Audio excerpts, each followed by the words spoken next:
할렐루야, 여러분 반갑습니다. 오늘도 이렇게 무더운 날씨지만 주님 전에 나오신 여러분 모두 축복하고 환영합니다. 조금 멀리 앉아있지만 우리 사랑하는 모든 성도들과 함께 서로 손을 흔들면서 할렐루야로 좀 인사를 나누겠습니다. 할렐루야, 여러분 반갑습니다. 할렐루야. 우리 누가 못 나오셨는지도 한번 보시고 또 생각해 보시고, 못 나오신 분들 위해서 여러분 관심 가져주시고요, 또 기도해 주시고 또 연락도 하시면 감사하겠습니다. 그리고 더 많이 또 전도도 열심히 동참해 주시기 바랍니다. 이 동네 여러분 아시다시피 집이 많이 생기고 있지 않습니까? 집이 많이 생기면서 아마 우리가 잘은 몰라도 한국 분들이 또 이래저래 또 들어오실 거예요. 저도 한국 분들 이 동네에서 만나기만 하면 저는 인사를 가서 드리고 또 교회도 소개하고 그러고 있습니다만은, 혹시 여러분 우리 동네 근처에 누가 한국 분인 것 같다, 꼭 먼저 가서 인사하십시오. 한국 분이시냐고 인사하시고 또 우리 교회도 소개하시고, 그리고 저에게도 또 알려주시기 바랍니다.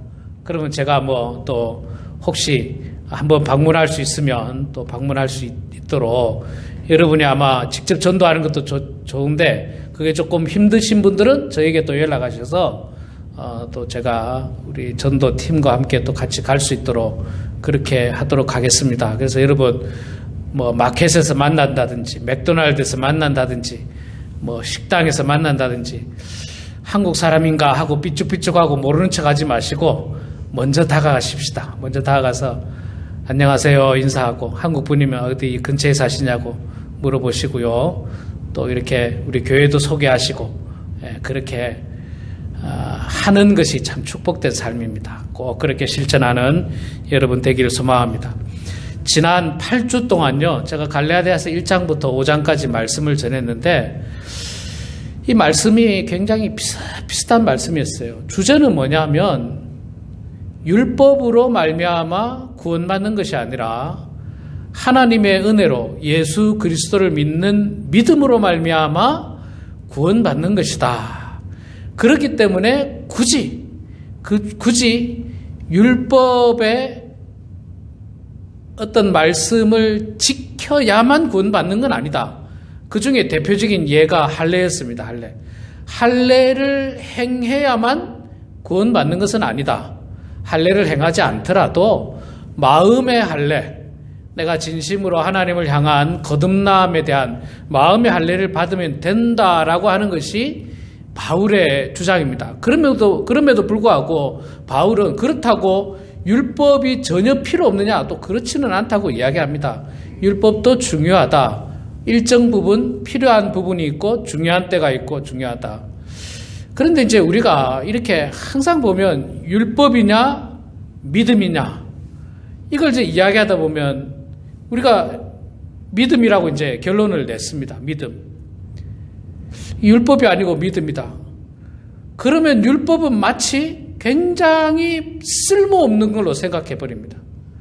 믿음은 훌륭한 것으로 생각하는데 율법은 쓸모없는 것으로 생각하지만 실제로 율법은 쓸모없는 것이 아닙니다. 율법은 율법의 역할이 있는 것입니다. 율법도 필요한 거예요. 율법도 필요합니다.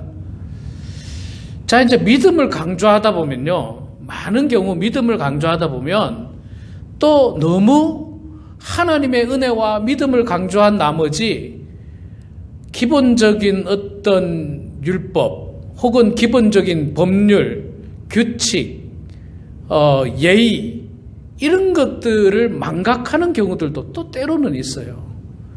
이런 것들을 망각하지 말고 사실은 잘 우리가 기억하면서 함께 이렇게 나아가야 되는데, 믿음을 강조하다 보면 너무 율법이 필요 없는 것으로 생각하고, 반대로 믿음은 필요 없고 율법이 중요하다 생각하면 또 율법의 어떤 할례라든지 이런 외적인 것만 또 강하게 주장하게 되고, 이런 일들이 굉장히 많이 반복이 되는데, 자, 이제 바울은 5장 중반부터 육체의 법이 아니라 성령의 법, 율법이 아니라 믿음이다라고 강조하면서 우리는 하나님의 은혜로 성령의 법을 따라야 된다. 그리고 성령의 법을 따르기 위해서는 성령의 열매를 많이 맺어야 된다 하면서 5장 22절, 23절에 성령의 열매를 이야기하죠. 뭐 사랑과 희락과 화평과 오래 참음과 자비와 양선과 충성과 온유와 절제 이런 것들을 많이 맺어서 살아라.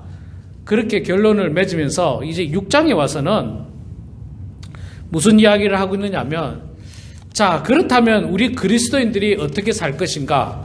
특히 교회 안에 우리 기독교 공동체 안에 그런 어떤 율법주의에 빠져서 있는 이단 사상들 혹은 거짓 교사들의 꼬임에 넘어가서 잘못된 사상을 가지고 있는 사람들을 우리가 어떻게 대할 것이냐, 그들과의 관계에서 어떻게 대할 것이냐, 그것이 이제 굉장히 중요합니다. 여러분, 사실 우리가 살고 있는 지금 여기도요, 이 땅에도, 이 시간에도 우리는 예수를 믿지만 여러분들의 형제나 자매나 혹은 자녀나 가까운 분들 중에 예수를 안 믿는 분들이 있습니다. 예수를 안 믿는 정도가 아니라 잘못된 사상, 쉽게 말해서 이단에 빠져 있는 사람이 주변에 상당히 많을 거예요. 상당히 많을 거예요. 가까운 사람 중에 우리 부모님이 그럴 수 있고 내 형제가 그럴 수 있고 심지어 내 자녀가 이단에 빠져 있는 사람도 참 많이 있습니다. 더군다나 여러분, 우리가 살고 있는 이 지역은요, 주변에 아주 강력한 이단이 얼마나 이단의 본거지가 여기 있잖아요. 이단의 본거지. 우리 저 구원파의 본거지가 여기 있고 베닝에 있고 또 안식교의 본거지가 바로 여기 로마린다에 있고, 안식교 본거지가 로마린다입니다. 미국 전역의 안식교 본거지가 로마린다고, 안식교 교회 중에 제일 큰 한인교회가 여기 로마린다에 있어요. 다른 어디 LA에 있지 않고요. 요 로마린다에 있습니다. 정확하게 레드랜드에 있더라고요. 새로 교회를 지어가지고 큽니다. 이 주변에 있는 사람들을 막 끌어모아요. 무슨 건강 세미나다 무슨 뭐 이래가지고 막 불러 모읍니다. 그런데 이제 불러 모을 때는 무슨 건강 세미나 같은 거를 이야기하면서 뭐 오래 사는 거에 대해서 이야기하면서 불러 모으는데, 실제로 불러 모으고 나서는 이제 가서는 교리를 가리키는 거예요. 잘못된 교리를 가리키는 겁니다. 이게 지금 예루살렘에서 내려온 유대주의자들, 율법주의자들이 예수님을 믿어라, 믿는 거 좋다. 그러나 예수님을 믿는 것도 중요하지만 그것보다는 율법을 지켜야 된다 하는 거짓 교사들이 교회 안에 들어와서 교회를 혼란시켰던 겁니다. 쉽게 말해서 이단이 들어왔다는 거예요. 이단이 들어왔어요.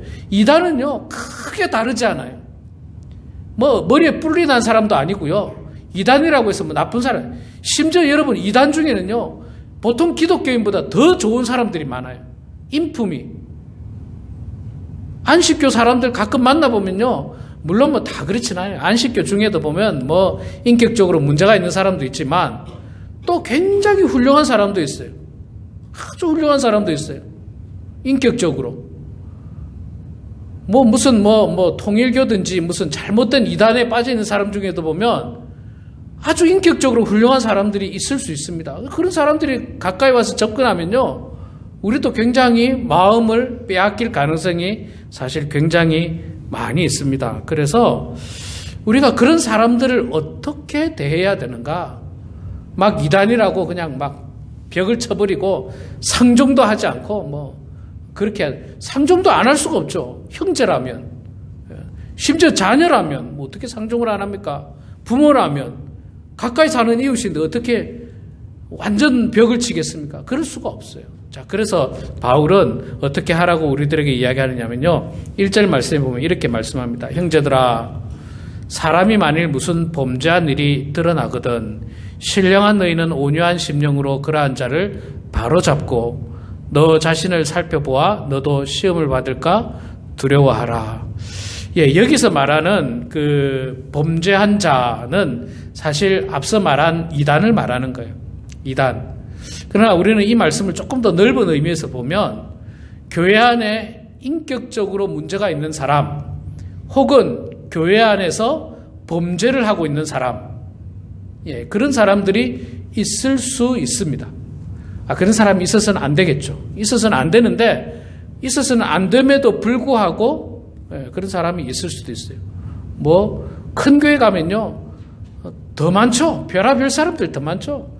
큰 교회 가면요, 심지어 큰 교회를 이용하여 사람들 사기치려고 찾아가는 사기꾼도 많아요. 실제로 큰 교회 가면 그런 사기꾼들이 엄청 많아요. 그런 사기꾼들이. 또 작은 교회는요, 아주 시골 같은 우리 교회처럼 작은 교회에는 사기꾼들이 딱 숨어 들어오는 사기꾼도 있어요. 숨어 들어오는 사기꾼. 최근에 팜스프링에 있는 모 교회에 사기꾼 한 사람이 숨어 들어가가지고 교회를 그냥 휘저어놨습니다. 휘저어놨어요. 그런 경우를 제가 알고 있어요. 최근에 불과 몇 달 사이에. 그런 경우도 있습니다.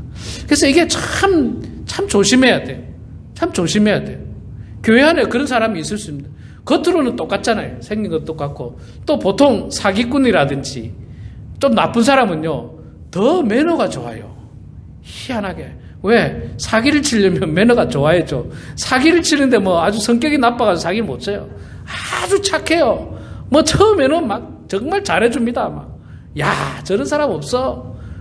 그 나중에 이제 뒤통수를 치죠. 그런 사람들이. 자, 그런데 어쨌든 이 교회 안에 범죄한 사람이 생겼을 때 어떻게 하느냐. 예. 자, 그 이야기를 바울이 이야기하는데, 첫 번째, 이 사람을 어떻게 할 건가에 앞서서 첫 번째로 신중해야 되는 건 뭐냐면요. 1절에 이야기하죠. 만일 무슨 범죄한 일이 드러나거든.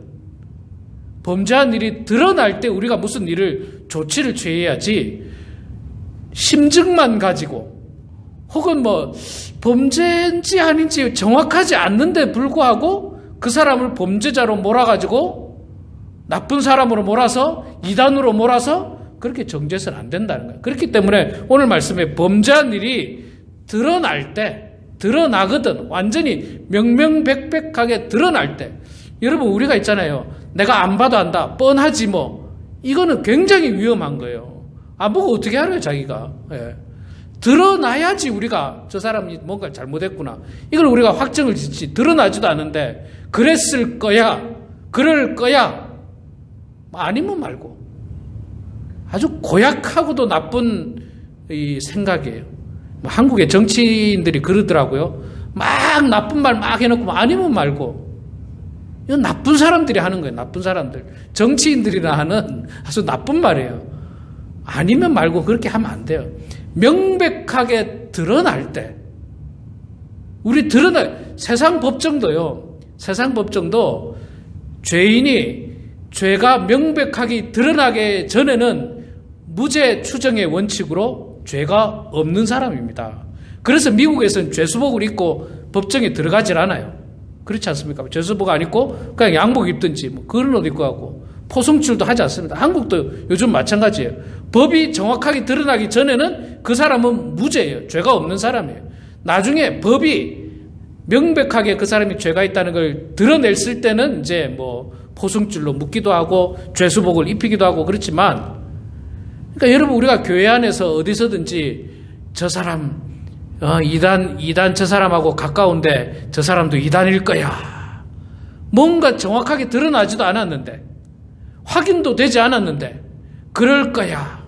추측하고 상상하고 상상의 나래를 펴가지고 그냥 뭐 없는 것까지 다 만들어가지고 하는 거, 그거 여러분 대단히 위험해요. 그래서 오늘 말씀에 만일 무슨 범죄한 일이 드러나거든. 드러날 때 이런 일들을 해야지. 드러나지도 않았는데 하면 안 돼요, 여러분. 드러나지도 않았는데. 자, 그런데 이제 그런 일이 드러났을 경우 저 사람이 이단 사상에 빠졌어요. 거짓 교사에게 꼬임에 넘어가서 이단 사상에 빠져가지고 교회 안에서 또 다른 사람에게 그 이단 사상을 전파하고 있어요. 그런 사람이 있을 수 있고, 아까 말한 것처럼 아주 나쁜 사람이 사기를 치려고 교회 안에 들어가가지고 막 이렇게 하는 사람이 있고, 심지어 요즘은 뭐 한국에서는요, 신천지라는 이단 알죠? 신천지라는 이단은 아주 조직적으로 교회를 들어가요. 조직적으로. 교회를 들어가가지고 신천지 그 이단들이 교회를, 예를 들어서 우리 교회 같은 경우 뭐 30명 정도 이렇게 나오셨는데 한 10명이 확 들어가요. 열심히 합니다. 그 10명이. 그리고 그 나중에 그 10명이 교회 주도권을 잡기 시작해요. 그러고 나서는 나중에 목사를 쫓아내고 그 주도권을 가진 10명의 이단들이 교회를 신천지로 홀라당 먹습니다. 이런 일이 한국에 많았어요. 굉장히 비일비재하게 일어났습니다. 그래서 한국 교회가 막 신천지 이제 못 들어오게 그냥 앞에다 써붙여놨어요. 아예 써붙여놓고 그런 어떤 전적이 있거나 그런 어떤 문제가 있는 사람들을 철저하게 이 배척을 하고 있는 그런 상황입니다. 그래서 굉장히 조심해야 돼요. 자, 이렇게 범죄한 일이 드러나거든 어떻게 해야 되느냐? 드러나거든 뭐 그냥 막 쫓아내야 되느냐? 그게 아니라 어떻게 하라고 합니까? 신령한 너희는 온유한 심령으로 그러한 자를 바로잡고 온유한 마음으로 그러한 사람을 바로잡으라고 이야기합니다. 말씀드린 대로 교회 안에는 다양한 사람이 있어요. 인격적으로 훌륭한 사람이 있어요. 그런데 인격적으로 훌륭하지 못한 사람도 있습니다. 아주 여전히 어린아이 같은 사람이 있어요. 뭐 하나 하면 자기 알아줘야 되고 뭐 하나 하면 칭찬해줘야 되고 그리고 안 챙겨주면 막 금방 삐져가지고 막 팩돌아 쓰고 사람들한테 그냥 틱틱거리고 이런 사람도 있어요. 어린아이 같은 사람이 있어요. 교회에. 자, 그런 사람도 있고 또 인격적으로 문제뿐만 아니라 진짜 나쁜 범죄를 저지른 사람이 있습니다. 사기를 친다든지 막 사람들을 모아다가 무슨 뭐 어디에 투자해라 뭐 돈을 뭐 10배씩 번다 뭐 이런 사람도 있고 또 잘못된 이단 사상에 갑시다 뭐 저기 가면 뭐가 좋습니다 뭐 100살까지 삽니다 뭐 그래요. 뭐 이런 어떤 것들을 하는 사람들을 만났을 때 어떻게 해야 되느냐? 바울은 이야기하기를 온유한 심령으로 그러한 자를 바로잡으라. 막 야단치고 막 그냥 그렇게 하지 말고 온유한 마음으로 여전히 따뜻한 마음으로 여전히 긍휼히 여기는 마음으로 그를 불쌍히 여기고 그런 따뜻한 마음으로 여러분 우리가 품어주는 그런 마음을 가져야 됩니다. 그리고 나서 두 번째로 어떻게 하랍니까? 그 다음에는 또 한 가지 중요한 거는요. 너 자신을 살펴보아 너도 시험을 받을까 두려워하라. 너도 시험을 받을까 두려워하라. 가끔 텔레비전 뉴스를 보면 참 나쁜 사람의 어떤 범죄가 뉴스를 통해서 드러납니다. 드러나면요. 일반적으로는 우리가 쉽게 흥분을 하죠. 어떻게 저렇게 나쁜 사람이 있는가? 참 나쁜 사람이야. 예, 우리가 이 거룩함을 가지고 악에 대해서 분노할 필요는 있습니다. 그러나 또 한편으로는요, 혹시나 내가 저런 마음을 조금이라도 가지고 있지 않는지 나 스스로 내 자신을 되돌아보고 내 자신을 점검하고 확인을 해보라고 바울은 말씀하고 있습니다. 자신을 살펴보라. 너도 시험을 받을까 두려워하라. 그 다음에 또 4절에도 각각 자기 일을 살피라. 자기를 살피라. 우리가 누군가 남을 비난하기 이전에 내 자신을 한번 되돌아보라는 겁니다. 아까 제가 말했듯이 인격적으로 문제가 있는 사람이 있어요. 뭐 아주 그냥 어린아이 같은 인격을 가지고 그런 사람이 있습니다. 제가 이런 이야기를 했을 때 여러분들 마음속에 그래 맞아 그런 사람이 있을 거야 교회 안에 내가 경험해보니까 그런 사람이 있어. 그런데 여러분 혹시 내가 그런 사람이 아닌가 하고 나를 한번 돌아보라는 거예요. 혹시 내가 그런 사람이 아닌가. 혹시 나는 막 누가 세워줘야 되고 칭찬해줘야 되고 이걸 늘 좋아하는 사람은 아닌가. 알고 봤더니 내가 어린아이 같은 인격을 가진 사람은 아닌가. 나 자신을 돌아보라는 거예요. 나 자신. 나는 그래도 괜찮은 사람이지. 나는 그래도 훌륭한 사람이지. 그런데 성경 말씀을 통해서 보면요. 우리 각자가 사실 되돌아보면 조금의 차이는 있을지 모르지만 다 우리도 부족함 투성이고 결국 우리도 죄로 말미암아 죽을 수밖에 없었던 존재들이었어요. 말하자면 별반 차이가 없어요. 큰 차이가 없습니다. 뭐 내가 인격적으로 조금 훌륭할지 모르지만 또 다른 쪽으로 나에게 굉장히 부족한 부분이 있을 수 있어요. 뭐 내가 뭐 이런 쪽으로는 뭐 깨끗하지만 또 다른 쪽으로는 조금 부족한 부분이 있을 수 있어요. 뭐 말하자면 내가 도둑질은 안 하지만 내가 다른 부분으로서는 또 좀 부족한 부분들이 있을 수 있기 때문에 사도 바울은 너 자신을 살펴보아 너도 시험을 받을까 두려워하라. 또한 앞서 말씀드렸듯이 이단 사상이라든지 거짓 교사에 빠져가지고 무슨 어떤 잘못된 어떤 교리나 이런 거에 빠져 있는 사람을 우리가 쉽게 비난할 수 있습니다. 나는 그런 데 안 가지. 누가 오래도 안 가지. 오케이. 참 훌륭하십니다. 그런데 나는 내 마음속에 그런 이단 사상이 아니라 내 마음속에 이단 사상과 같은 우상에 빠져 있지는 않는지 나 자신을 돌아보라는 거예요. 하나님 말고 내가 더 사랑하는 어떤 것이 내 마음에 존재하고 있지는 않는지 내 자신을 돌아보라는 거예요. 내가 꼭 뭐 신천지에 가지 않더라도 무슨 다른 구원파에 가지 않더라도 그것과 똑같은 것 중에 하나가 내 마음이 우상에 빠진 거예요. 우상에게. 하나님보다 그 우상에게 빠져가지고 돈이 내 우상이 되고 명예가 내 우상이 되고 자존심이 내 우상이 되고 무슨 취미생활이 내 우상이 되고 그래서 하나님보다 그 우상을 더 사랑하고 여러분 그렇게 하는 거는요 이단에게 빠진 거하고 뭐 별반 다를 게 없어요. 사실 하나님 버리고 다른 데 갔기 때문에 그건 우상으로 이단에게 빠진 거하고 다르지 않습니다. 그렇기 때문에 사도 바울은 우리들에게 그런 어떤 범죄한 일이 드러난 사람에 대해서 온유한 심령으로 그러한 자를 바로잡고 그리고 또한 너 자신을 살펴보아 너도 시험을 받을까 두려워하라 조심하라 때로는 염려하라 경계하라 그렇게 우리들에게 말씀을 전해주고 있습니다. 여러분 이 그 온유한 마음으로 바로잡으라고 이야기를 했는데 제가 언제 한번 여러분들에게 소개를 해드린 분이 있습니다. 이 잘못된 사상이나 잘못된 생각, 거짓 교사에게 빠졌는데 그 사람들을 우리가 온유함으로 이렇게 잘 섬겨야 되는데 참 온유하지 못한 사람들이 많이 있어요. 그러니까 뭔가를 바로잡을 때 온유하게 바로잡지 못하고 아주 거칠게 바로잡으려고 하는 사람이 있어요.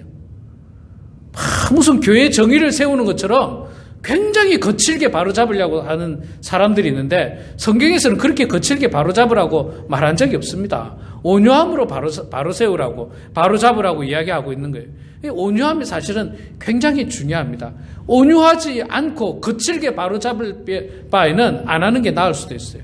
왜냐하면 거칠게 바로잡을 때는 반드시 다툼밖에 일어나지 않습니다. 싸움밖에 일어나지 않는 거예요. 저는 참 이 미국에 살면서 지난 20년 동안 참 인격적으로 훌륭하고 온유한 분을 많이 배웠습니다. 존경할 만한 분도 많이 있었습니다. 근데 제가 존경할 만한 목사님 가운데 한 분이 누구냐면 그 목사님은 저를 모르고 저 역시 그 목사님을 자세히 모릅니다. 그러나 제가 들은 이야기와 제가 직접 경험한 바를 통해서 그분에 대해서 제가 조금은 아는데 참 훌륭하시더라고요. 그분은 명예를 따르는 사람이 아닙니다. 이분이 누구냐면 여러분 아실 분은 아실 거예요. 웨스트 코비나 지역에 있는 선한 청지기 교회 지금 계시는 목사님 말고 지금 계시는 목사님 그 전에 목사님 10년 전에 계셨던 송광률 목사님이라고 하는 분입니다. 지금은 은퇴를 하시고 65세에 은퇴를 하시고 한국에 가셔서 그 나환자촌에서 봉사하고 계신다고 들었습니다. 교회를 그분이 개척하셔가지고 500명 이상 꽤 큰 교회로 성장시키시고 65세가 돼서 딱 은퇴하셨어요. 은퇴를 하셨는데 제가 은퇴하시기 전에 노회에 가서 그분을 만났는데 노회원들에게 점심때 음식을 서빙하는데 목사님이 직접 하시더라고요. 그때 나이가 60이 다 되셨고 저는 새파랗게 30대 초반이었는데 그래서 제가 벌떡 일어나서 목사님 앉아 계십시오. 제가 하겠습니다. 자기 교회 온 손님을 어떻게 손님에게 서빙을 시키냐고 손님이니까 자기가 해야 된다. 그리고 목사님이 서빙할 뿐만 아니라 끝나고 나면 또 목사님이 다 거드세요. 그 후에 그 교회가 제법 크니까 노회에서 그분을 이 노회장으로 추대를 하려는데 극구 안 하신다고 도망가시더라고요. 자기가 노회에서 시키는 봉사는 다 할 텐데 봉사는 다 하겠지만 노회장 이런 건 시키지 말라는 거예요. 교회를 빌려달라면 교회도 빌려주고 뭐 교회 협력 사업 하자면 자기가 그것도 하고 뭐 꼬봉을 시키면 운전을 하라면 내가 운전을 하겠는데 그 노회장은 같은 거 하지 말라고. 그건 안 하겠다고. 봉사는 하겠다고. 그 실제로 그분이 막 도망가셨어요. 제가 노예에 있었는데 막 나가셨어. 그렇게 발언하시고. 그랬는데도 노예원들이 막 시켜버렸어요. 시켰는데 제가 그 후에 들었는데 안 하셨어, 결국은. 결국은 안 하셨어요. 안 하시고 대신에 교회 봉사는 많이 하시고 또 65세가 돼서 깨끗하게 은퇴하시고 교회를 또 다 은퇴하신 분은 교회를 떠나주면 후임자가 고마워요. 후임자가. 예. 그래서 그분은 또 아마 그 계획을 오랫동안 가지고 계셨나 봐요. 한국에 가서 그 험지에 가서 그 나환자촌에 가가지고 그렇게 또 봉사를 하신다고 제가 들었는데 이분은 총회장 한 적도 없고 노회장 한 적도 없고 그저 담임 목사 한 게 다였습니다. 담임 목사 한 게 다였어요. 저는 참 훌륭하다고 생각했어요. 제가 만난 분 중에는요, 총회장을 하고, 학장을 하고, 회장을 하고, 이게 너무 많아가지고 명함이 한 장이 안 되고, 앞뒤로 빽빽하게 해서 2장을 저한테 주는 사람이 있었어요. 제가 참, 그런 사람은요, 제가 존경할 수 있겠습니까? 참, 성경 말씀 그대로 그 영광을 이 땅에서 다 받았으니까, 하늘에서는 아마 받을 게 없을 것 같아요. 참 안타까웠습니다. 오히려 그런 분보다는요, 참 겸손하게 새파랗게 젊은 목사한테도 서빙하고 섬기고 그러면서도 명예라든지 이런 것들은 그런 거하고 거리가 멀고 제가 이때 섬기던 교회에서 그분이 하도 훌륭해가지고 부흥 강사로 초청을 하려고 담임 목사님이 정중하게 초청을 했습니다. 그분이 안 간다는 거예요. 왜 안 가느냐? 자기는 능력이 없어서 안 간다는 거예요. 능력도 없고 또 자기는 자기에게 맡겨진 교회만 감당해야지 그것만 하기도 자기는 벅차서 나는 다른 교회 안 갑니다. 실제로 그분은 딴 교회 전혀 안 갔어요. 전혀. 모르는 분이 많아요. 교회가 큰데도. 왜 대회 활동을 안 하거든요. 무슨 여러분 여기서 대회 활동하면 대회장, 증경회장, 무슨 총무 이름 막 올리잖아요. 이름 막 올리잖아요. 그런 걸 안 하시는 분이에요. 그런 거를. 그냥 봉사하라면 봉사는 하지만 이름 올리는 거 안 하시는 분이에요. 자, 그렇게 제가 훌륭한 분을 제가 뵌 적이 있는데 그분은 저를 전혀 모릅니다. 저는 이야기도 듣고 제가 직접 뵙고 대화를 나눈 적이 있어서 그분을 제가 알 뿐인데 어쨌든 그런 온유한 마음을 가지고 목회를 하고 온유한 마음으로 성도들을 이렇게 케어를 하니까 교회가 참 은혜 가운데 부흥했던 것 같아요. 제가 그분을 보면서 나도 저런 목회자 돼야 되겠다. 내 평생에 노회장, 총회장 누가 시켜주지도 않겠지만 나는 그런 거 절대로 안 해야지. 절대로 안 해야지. 이런 마음이 그냥 제가 확신을 가졌습니다. 확신을 가지고 절대로 내가 목사라는 이유만으로 목에 힘을 주거나 의시되거나 누군가에게 군림하거나 그런 건 하지 않아야 되겠다. 목사니까 더 낮아져야 되고 목사니까 더 섬겨야 되고 목사니까 더 일을 많이 해야 되겠다. 그런 생각을 제가 많이 배우게 됐던 분 중에 한 분이 바로 그런 분입니다. 자, 여러분 우리 자신을 살펴봐야 됩니다. 우리 자신을 살펴보면서 내가 그래도 나이가 이 정도 됐으니까 나는 이제 대우받을 때지. 나는 직분이 이 정도니까 나 이제 대우받을 때지. 그런 마음을 가지면요. 대우를 받는 게 아니라 상처를 받으실 거예요. 안타깝지만 대우를 받는 게 아니라 상처를 받을 겁니다. 그럴 가능성이 여러분 굉장히 많습니다. 성경 말씀에도 있지 않습니까? 진짜 여러분이 높임을 받고 싶다면 어떻게 하라고요? 낮아지라고. 진짜 높임을 받고 싶다면 낮아져라.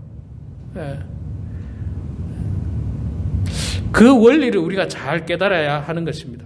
자, 6장 2절에 보면요. 그 다음에 우리가 어떻게 살아야 되는가에 대한 말씀을 이야기했는데 너희가 짐을 서로 지라. 짐을 서로 지라. 그렇게 말씀합니다. 그리스도의 법을 성취하리라. 짐을 지라고 말씀하시는데 이 말씀은요. 예수님께서 말씀하셨던 자기 십자가를 지고 나를 쫓을 것이니라 라고 하는 말씀과 동일한 말씀이라고 볼 수가 있습니다. 우리 모두에게는 우리 각자에게는 주어진 짐이 있고 십자가가 있습니다. 내게 더 힘들어 보여요. 내게 더 무거워 보입니다. 그런데 여러분 내 것만 무겁지 않아요. 저 사람 것도 알고 보면 무거워요. 야, 재벌은 정말 좋겠다. 재벌은 정말 좋기는 좋겠죠. 그런데 재벌에게도요. 그 사람이 져야 하는 짐이 있어요. 어쩌면 우리가 상상도 못하는 무거운 짐이 있을 거예요. 나는 감히 감당도 못하는 무거운 짐이 있을 수 있습니다. 예. 아주 그냥 공부를 많이 한 사람이라든지 돈 많은 사람, 그런 사람은 또 그런 사람들대로의 짐이 반드시 있을 거예요. 그 짐이 없었으면 그런 사람들이 왜 잘못된 선택을 하겠습니까? 우리는 우리 자신만 바라보면서요, 내 짐이 너무 무거워. 하나님, 내 짐은 왜 이렇게 무겁습니까? 내 이 짐 좀 하나님 어떻게 해주십시오. 저 사람 짐은 하나도 안 무거워 보이고 너무 가벼워 보이는데 나도 저 사람처럼 좀 가볍게 살았으면 좋겠는데요. 그런데 여러분, 예수님께서 말씀하시기를 다 자기 십자가가 있다는 거예요. 자기가 져야 하는 십자가가 있다는 거예요. 그거 거부하지 말고 그거 지고 나를 쫓으라고 우리들에게 말씀을 하고 있습니다. 자, 시간이 좀 많이 지났는데 마지막으로 한 가지만 제가 말씀을 드리고 마무리를 지려고 합니다. 그리고 한 가지 더 우리들에게 요구하는 것 중에 하나가 우리가 선을 행하되 낙심하지 말지니 포기하지 아니하면 때가 이름에 거두리라. 앞에 선한 열매를 거둔다, 성령의 열매를 거둔다고 이야기하면서 선을 행하라고 우리들에게 마지막으로 권면하고 있습니다. 여러분, 그리스도인들은요, 착해야 됩니다. 착해야 됩니다. 그리스도인의 가장 중요한 덕목 중에 하나는 착함이에요. 나쁜 사람이 그리스도인이라고 말할 수가 없습니다. 온전한 그리스도인은 사실 다 마음이 착한 사람이에요. 어려운 사람 보면 도와주고, 힘든 사람 보면 또 힘이 되어주고, 내가 도울 수 있으면 도와주고, 이런 어떤 마음을 우리가 가져야지. 도울 수 있음에도 불구하고 전혀 돕지 않는 사람은 착한 사람이라고 말할 수 없습니다. 도울 수 있음에도 불구하고 돕지 않는 것은 악한 사람이라고 성경에서 이야기하고 그것이 죄라고 이야기합니다. 심지어는 여러분, 선을 행하되 낙심하지 말라. 선을 행하는데 왜 낙심하지 말라고 했느냐? 선을 행하다 보면 나에게 손해가 있을 수 있어요. 선을 행하는 것 자체가 나에게 손해입니다. 선한 사마리아 사람의 예를 통해서 우리가 잘 알지 않습니까? 누군가를 도와주려면 나의 물질적인 손해가 있을 수 있어요. 희생이라고 말하는 게 낫겠죠. 도움을 주다가 내가 때로는 화를 입기도 해요. 실제로 제가 경험한 일입니다. 누구를 도와주러 가다가 교통사고가 난 적이 있었어요. 누구를 도와주러 가다가. 안 도와도 되는 일이었어요. 안 도와도 되는 일. 그래도 도와주고 싶은 마음에 가다가 교통사고 났어요. 교통사고 크게 난 건 아닙니다. 여러분 염려하지 마시고. 그렇다고 해서 내가 교통사고 난 거를 그 사람에게 말하지도 않아요. 말해서 그 부담 주는 거는 그 진짜 도와주는 게 아니잖아요. 어떨 때는 경찰에게 잡혀가지고 티켓을 뗀 적도 있습니다. 물론 그거는 제가 잘못했으니까 티켓을 받은 거죠. 뭔가 법규를 어겼으니까. 그래도 순간적으로는요, 괜히 도와준다고 나섰다가 그냥 이런 생각도 드는 거예요. 그런데도 불구하고 성경은 우리들에게 우리가 선을 행하되 낙심하지 마라. 선을 행하는데 반드시 힘든 일이 있어요. 반드시 힘든 일. 속상한 일이 있어요. 속상한 일. 어떤 때는요, 그런 일도 있습니다. 선을 행하는 마음으로 음식을 대접했는데 그 음식이 마음에 들지 않는다고 저에게 굉장히 분노한 사람도 있었어요. 음식이 마음에 안 들면 안 먹으면 그만이잖아요. 버리면 그만이잖아요. 그렇다고 버릴 거 드린 건 절대 아니고요. 그런 건 절대 아니고 정성으로 그렇게 선을 행했음에도 불구하고 돌아오는 거는 엄청난 비난이 돌아올 수도 있습니다. 그러니까 선을 행하다 보면 이런 낙심될 일들이 실제로 굉장히 많이 따라와요. 그런데 여러분, 그거 이겨내지 못하면 선을 행하기가 어렵습니다. 그거 이겨내지 못하면 선을 행하기 어려워요. 그리고 그걸 이겨내야만 온전한 그리스도인의 모습이에요. 여러분, 세상 사람들도요, 선을 행합니다. 세상 사람들도. 그런데 세상 사람들은 아마도 선을 행하다가 큰 어려움을 당하면 욕이나 하고 관두겠죠. 싸우기나 하고 관두겠죠. 그러나 우리 그리스도인은 한 수준이 하나 더 높아야 되지 않겠습니까? 수준이 하나 더 높아야 돼요. 선을 행하다가 내가 어려움을 당했다고 그 사람한테 당신 때문에 내가 교통사고 났다고. 그게 뭐가 선을 행하는 겁니까? 선을 행하는 게 아니거든요. 또 교통사고라는 게 뭐 내가 잘못해서 교통사고 났지 그 사람이 잘못해서 교통사고 난 게 아니잖아요. 보면 때로는 선을 행하다가 이 어려움들이 있지만 이 낙심하지 말고 포기하지 아니하면 때가 이름에 거두게 된다. 뭘 거두게 된다는 거예요? 성령으로 거두게 된다. 영생을 거두게 된다고 우리들에게 말씀을 하고 있습니다. 우리 사랑하는 성도 여러분, 우리 그리스도인들은요 사실 이론적으로는 많이 알고 있어요. 그러나 정말 중요한 것은 갈라디아서 5장 중반 이후로부터 나오는 이 율법이 아니라 믿음으로 사는 사람들이 과연 구체적으로 어떻게 살아야 되는가, 성령의 열매를 맺으면서 살아야 되고, 또한 오늘 말씀에 나오고 있는 것처럼 각각 사람들에 대해서 온유함으로 바로잡고, 또 자기 자신을 서로 살펴보고, 또 짐을 서로 나누어지고, 또 성령의 열매들을 맺고, 또 선을 행하고, 이런 삶을 통해서 우리가 하나님께 정말 온전한 마음으로 영광 올릴 수 있는 것이 바로 참된 그리스도인의 모습인 것입니다. 이 말씀을 통해서 우리 모두가 남은 여생 우리가 어떻게 살 것인지를 분명히 깨달아서 정말 말씀대로 하나님께 영광이 되는 그런 우리의 삶이 되길 주의 이름으로 축원합니다. 기도하겠습니다. 사랑의 아버지 하나님, 은혜를 감사합니다. 주님, 저희들을 사랑하여 주셔서 세상의 많은 사람들보다 먼저 예수를 알게 하여 주시고, 오늘도 예수님을 사랑하는 마음으로 또 믿음을 갖고자 하는 마음으로 이렇게 주님 전에 나오게 하시니 고맙습니다. 아버지 하나님, 저희들이 성경을 머리로만 지식으로만 알지 않도록 도와주시고 마음으로 알아서 정말 온전한 그리스도인의 모습으로 살아가는 성도들 다 될 수 있도록 하나님 축복하여 주시옵소서. 예수님의 이름으로 기도드리옵나이다. 아멘.